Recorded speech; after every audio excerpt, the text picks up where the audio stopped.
conversa de hoje é sobre relações familiares, em especial pais e mães com seus filhos. Será que toda genitora ou genitor realmente é mãe e pai? Mas para falar sobre isso com a gente e outros assuntos na vertente do direito de família, eu recebo a advogada a doutora Lília Andiara. Lília, primeiramente, bem-vinda à 93 FM, uma alegria receber você aqui. Muito obrigada, Grazi, pelo convite. Eu me sinto muito lisonjeada por essa oportunidade, né? E estamos aqui, vamos falar, vamos conversar. Lília, vamos começar já tocando na ferida de muita gente.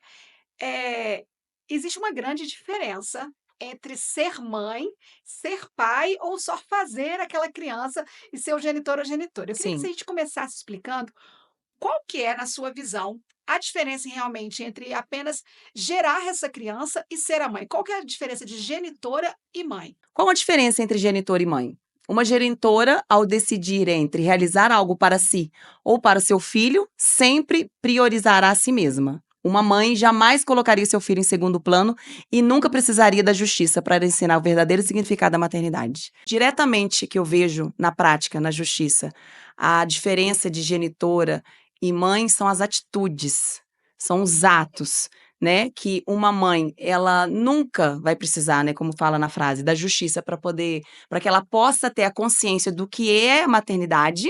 Já uma genitora não.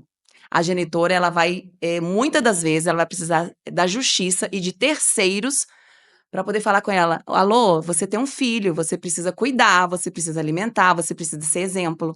Então, essa, assim, a grande diferença está relacionada às atitudes dos atos, né, de uma mulher quando ela decide. É a mesma circunstância quando a gente fala de genitor e pai, Lilian? Porque um genitor, ele permitirá que o filho passe necessidade para sufocar a mãe financeiramente.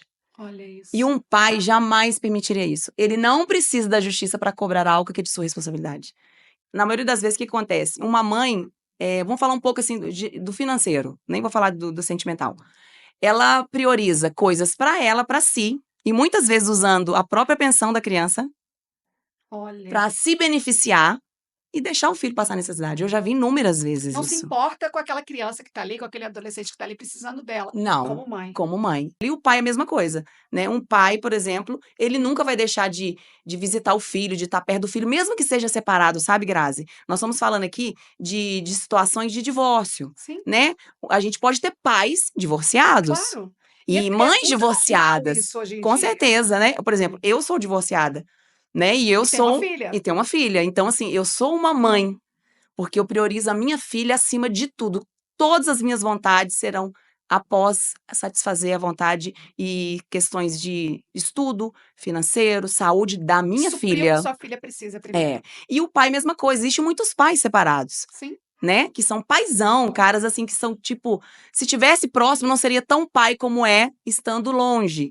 Né? Mas nessa situação do divórcio, existe essa linha, né, que divide esse mar divisor de águas entre pai então, e genitor e mãe. Lilia, um assunto que também tem ganhado muita repercussão e que a gente escuta muito falar, que no judiciário tem o termo de alienação parental, e que para os leigos que estão assistindo a gente, estão nos ouvindo, vão entender que é justamente quando uma dessas partes aí, ou genitor ou genitora, arruma de alguns artifícios para criar alguns empecilhos ou dificultar a relação com essa criança e com esse jovem, ou com esse adolescente, por exemplo. Eu queria que você explicasse para a gente qual que é a visão da justiça nesse tipo de situação de alienação parental. Como é que você enxerga isso? Como é que a justiça brasileira enxerga isso hoje? Tá.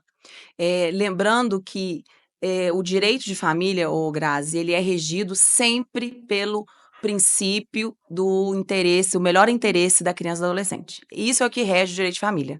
E pensando nesse princípio, existe uma lei específica, que é a Lei 12.318, que é uma lei da alienação parental. E, a título de curiosidade, é uma lei que só existe no Brasil. Eu acredito que é um pouco cultural, né, está relacionada um pouco à cultura do brasileiro de ser sempre uma confusão essa questão de relacionamento, de separação, porque é uma lei que não tem em outros países, sabe? Olha isso. Que tem só no nosso acervo da nossa legislação essa lei específica.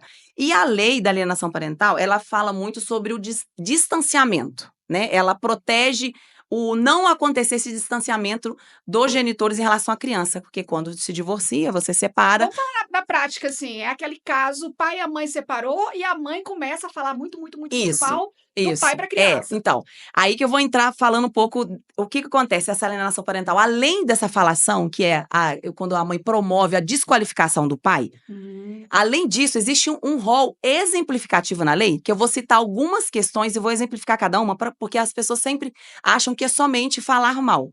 E Entendi. não é.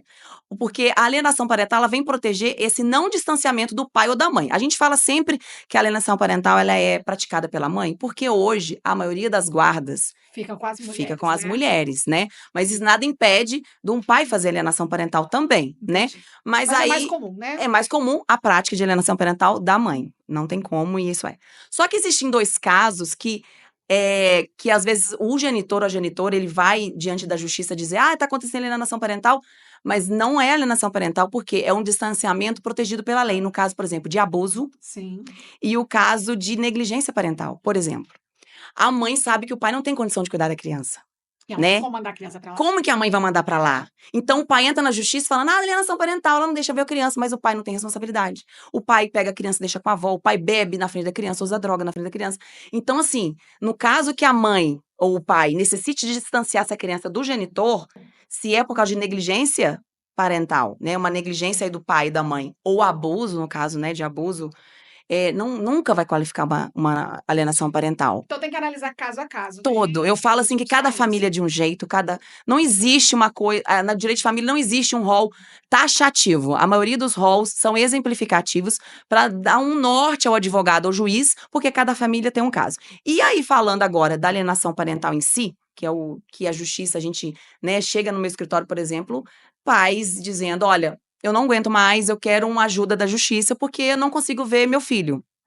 Né, porque a mãe está praticando alienação parental. Então, o primeiro Nesse ponto, caso, proíbe o acesso à o criança. acesso à criança. O primeiro ponto que está no rol exemplificativo da lei é o que você disse. É promover a desqualificação do genitor. Fala mal, o seu pai, ele não vem te buscar, sabe por quê? Porque ele não gosta de você. Entendi. O seu pai não tá nem aí pra você, ele só gosta da mulher que ele tá agora, tá vendo? Ele não manda pensão, ele gasta o dinheiro com ela e tá nem aí pra você. Isso é desqualificar o genitor. E muitas das vezes não é o que tá acontecendo, mas a criança, ela vai acreditar piamente do que a mãe tá falando. Tá sendo influenciada porque ela confia, né? Porque ela confia na mãe, né? Outra situação que está no rol exemplificativo é prejudicar a convivência.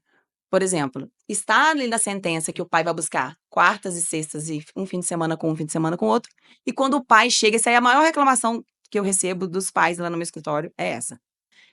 Chegou o dia do pai buscar a criança, a mãe inventa. Não pode, porque tem um aniversário. Peraí que a gente vai fazer uma atividade. Dificultou. Ela dificulta, ela prejudica a convivência da criança. Isso é alienação parental. Entendi. Se comprovada, é alienação parental. Né? Outra situação também comum é omitir informação. A criança mudou de colégio, não avisa o pai. A criança está com uma doença, não avisa o pai. A criança tem uma necessidade física, educativa, o pai nunca é informado. O pai não sabe nada do que está acontecendo na vida do filho. Do que está acontecendo na vida do filho. Você perguntar para ele, não sabe. Então, isso também é alienação parental. Então, atenção, mamães. Eu falo isso muito na minha rede social. Mamães, quando eu venho falar sobre alienação parental e exemplifico vocês, não é para criticar, é para alertar, porque, Grazi, hoje se perde guarda por alienação parental. Com certeza. Muitas mamães, eu tenho jurisprudência, tenho casos de que mães perderam a guarda por alienação parental. E não é porque não ama seus filhos, mas é porque pratica algo na mente da criança, no psicológico da criança, desmerecendo o genitor. E eu acho assim que é totalmente errado, porque a mãe precisa, a criança necessita dessa figura paterna. O pai, ele tem que estar perto. Que existe uma grande diferença entre ex-marido e ex-mulher, mas os dois continuam sendo pai daquela criança. Exatamente. É um vínculo que não vai romper. E volta lá naquela nossa primeira conversa, que é justamente você, às vezes, esquecer o que aquela criança precisa. E aí você rompe laços, você rompe possibilidades, você rompe várias coisas. E só para complementar aqui, outra situação que também que é alienação, que também as pessoas acabam esquecendo. Por exemplo, imputar um crime, um falso crime.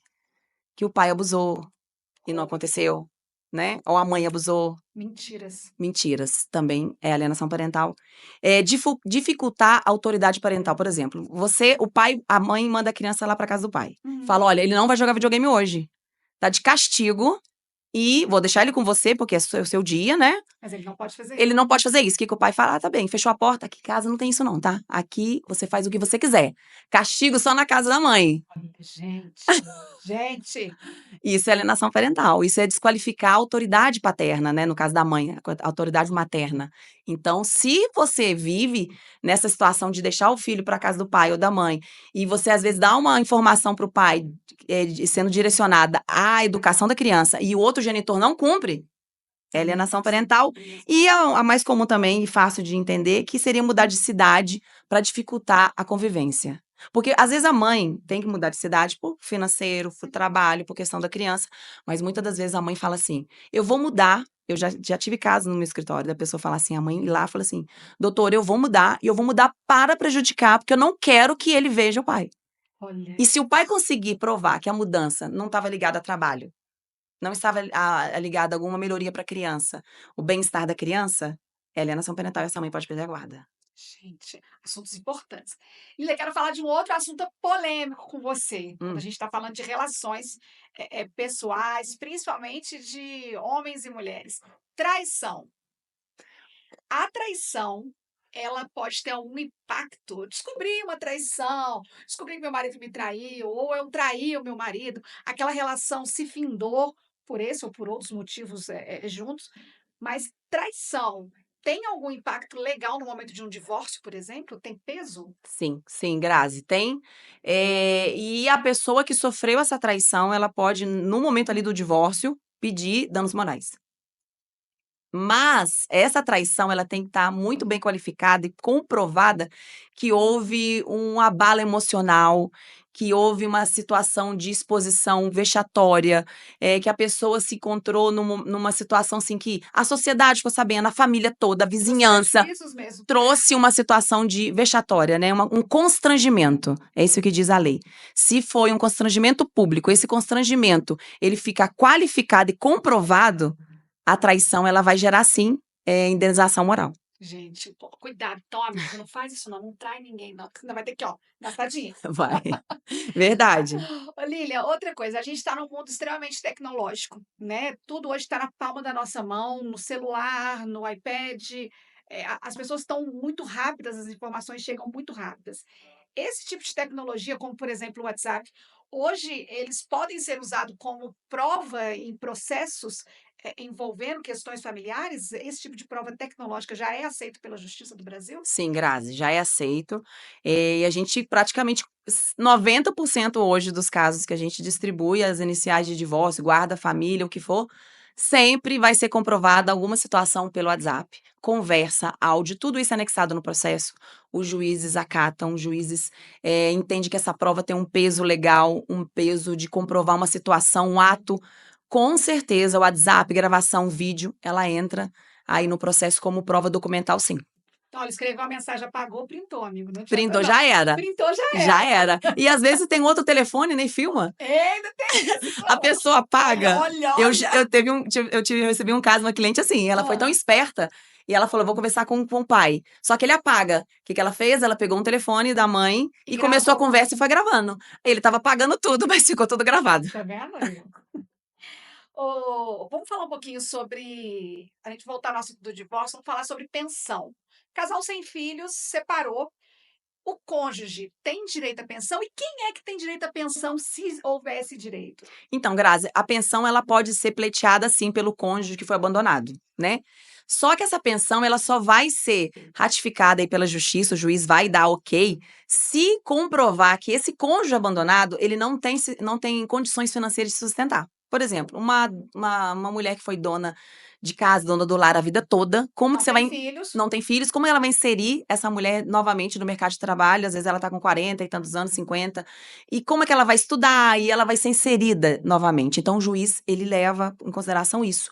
Será que a pessoa vai ter capacidade de voltar a trabalhar após anos sendo sustentada ali, cuidando do lar, o marido sustentando, né, Ou das mulheres que têm filhos, mas os filhos já estão adultos, já não é, têm mais isso. direito à E como você pensão? falou, ter filho ou não ter filho. Sim, Entendeu? Que às vezes a mulher tá em casa pra se dedicar ao claro, marido. E foi uma opção dela e dele. sim. E aí, de repente, ele vai embora E ela? e ela. Então, assim, nesses casos que o o cônjuge abandonado, ele conseguir comprovar que ele não tem como se manter, E o pode ser ao cônjuge contrário também? pode, tanto, eu falei cônjuge porque mulher ou homem. A Então, mulher abandonou o o homem. homem E ele vai lá e fala: "Não tem condição de me manter, porque ela me bancava a vida inteira. tem. Ela era minha gata da Ela é a lancha". gata da lancha. Ela vai ter a gata da lancha, vai ter que pagar pensão.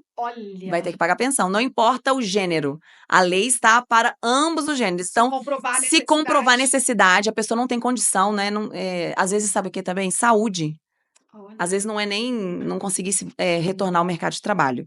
Às vezes essa subsistência ela não vai poder ocorrer porque a pessoa tem uma doença, entendi. né? E essa doença Interessante. impede dela trabalhar. Então o cônjuge que abandonou vai ter que pagar pensão. Mas a gente está brincando um pouquinho com a situação, mas o melhor caminho, se você tem alguma dúvida, é procurar um advogado da sua confiança para realmente entender os seus Sim, direitos, com né, certeza. e falar a verdade na situação. Aqui a gente tá dando uma pincelada genérica nos É, assuntos. e assim, não é falar assim: "Ah, já sei o que eu vou fazer, vou largar aquele traste, esse traste não, Não é calma, assim, assim calma. também não, tá?". É verdade. Lili, a gente anunciou que você vinha aqui para a gente falar sobre esse assunto e a gente selecionou 2 perguntas de 2 ouvintes nossos que mandaram para a gente aqui, que eu queria que você respondesse para eles. A Sim. primeira é o seguinte, ele falou assim: "Ó, meu nome é Antônio José, eu tenho uma filha de 17 anos". E ele perguntou o seguinte: "Eu posso parar de pagar a pensão para ela assim que ela completar 18 anos?". Então, Grazi, não é automático. Por quê? Essa adolescente, no caso dessa jovem, né, de 18 anos, se ela estiver estudando, fazendo faculdade, o pai terá que continuar a pagar essa pensão até ela concluir seus estudos, tá? Não é assim, a Fiz 18 exoneração. anos, acabou. Não, não é. E outra, após ela concluir esses estudos, é necessário entrar com uma exoneração de pensão. Eu atendo lá no escritório casos de pai que continuam pagando pensão e já atendi outro dia um pai de 60 anos que foi preso, tive que ir no presídio para soltá-lo, Hã. porque ele deixou de pagar, porque achou que não tinha mais que pagar, porque ela concluiu, formou na faculdade, Ele simplesmente parou. ele simplesmente parou. Hum, Só que não é automático, porque existe uma sentença que foi ordenada a pagar uma pensão. Então você tem que avisar a justiça que você já vai parar de pagar a pensão porque ela concluiu, você tem que notificar a justiça. A justiça precisa saber, então ok. O que que essa filha fez? Ela executou a dívida do pai de 65 anos. Ele foi preso por uma pensão de 6 meses atrasada. E uma menina de 24 anos que já estava formada, e ela não falou nada, ficou quieta, omitiu, colocou na e ela justiça. viu eu entendi que foi meio que uma oportunidade. Entendi. Ela viu: "Olha, eu tenho direito, então espera aí, eu vou executar". Executou, pegou pensão atrasada de 8 Nem se meses, importou. nem se importou. Então, assim, é necessário pedir a exoneração da pensão, não é automático. Entendi. Chegou a outra pergunta que chegou é a seguinte, olha, ele falou assim: "Meu nome é Jair Costa, eu sou separado há pouco mais de 6 meses. Minha ex-companheira e mãe da minha filha está dificultando minhas visitas à criança. A pensão está em dia. Eu posso fazer algo quanto a isso?". Alienação parental. A gente tem que entrar com uma ação comprovando, né, essa alienação parental, mostrar ao juiz, fala: "Juiz, olha só, está acontecendo isso, isso, isso", e pedir ao juiz uma manifestação para que essa mãe pare de fazer alienação parental. Existe multa, tá, ela pode ser, fixada uma multa para essa mãe, e eu aconselho os meus clientes quando pedem para eu entrar com esse tipo de ação, pra demonstrar ao juiz que você tem boa fé, que você não quer aquele dinheiro, a gente coloca esse dinheiro para uma entidade, Entendi. uma entidade, assim, de uma criança, que aí aquele dinheiro vai Uhum. para aquela associação ali de criança para ajudar e não vai para ele. Sim. Então pode acontecer multa, o juiz pode acionar, o laudo psicossocial para que essa mãe vá ao psicólogo para ver o que está acontecendo. Então existem sanções para isso. Existem sanções e atos que a gente pode, pedir ao juiz para que esse pai possa ter acesso a essa criança. Então, assim, ele tem direito Ótimo. sim. Esclareceu bastante. Lília, para a gente encerrar, eu já quero te agradecer pela sua presença aqui nessa conversa tão esclarecedora. E eu queria que você compartilhasse com a gente qual que foi o caso mais desafiador. Existe algum caso assim da sua vida real de advogada nessa vertente dos direitos de família que vale você contar para a gente, compartilhar com a gente?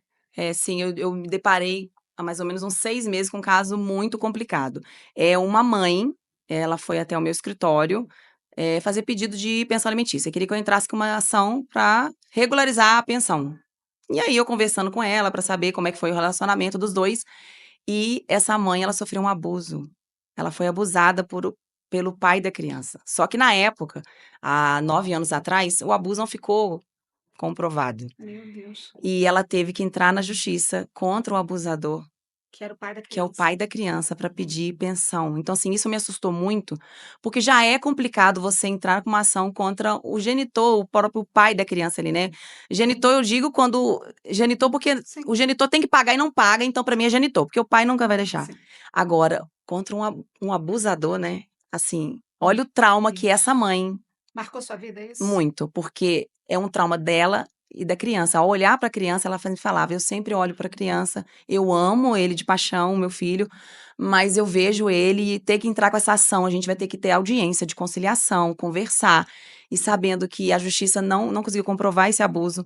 Então, para mim, marcou muito eu entrar com essa ação. A gente entrou com essa ação, ganhamos, né, claro, e foi o que marcou muito para mim, foi essa ação contra o abusador Que triste. dessa mãe, né, foi muito triste, eu fiquei muito chocada com essa situação. Minha gente, essa conversa é deliciosa, eu adorei essa conversa, Que esclareceu bom. muita coisa boa. Vamos falar para o pessoal, você tem um Instagram super movimentado, que você fala Sim, sobre casos. sim. Como é que você cumprimenta no Instagram todos os dias de manhã? Todos os dias de manhã eu falo: "Bom dia, meus clientes, meus futuros clientes". Marca registrada, né, Marca Lília? Marca registrada. registrada.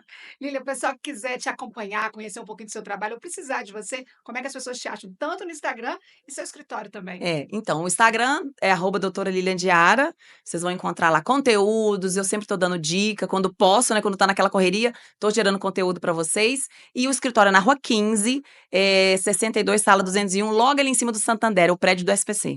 Então é Ótimo, Lília. super fácil. Facinho, gente, super recomendo. Vai lá no Instagram dela que tem muita dica Tem legal muita para dica você legal. aprender. Lilian, obrigada pela Eu que presença. agradeço, Grazi, muito obrigada. Eu conversei sobre direito de família com a doutora Lilian Diara.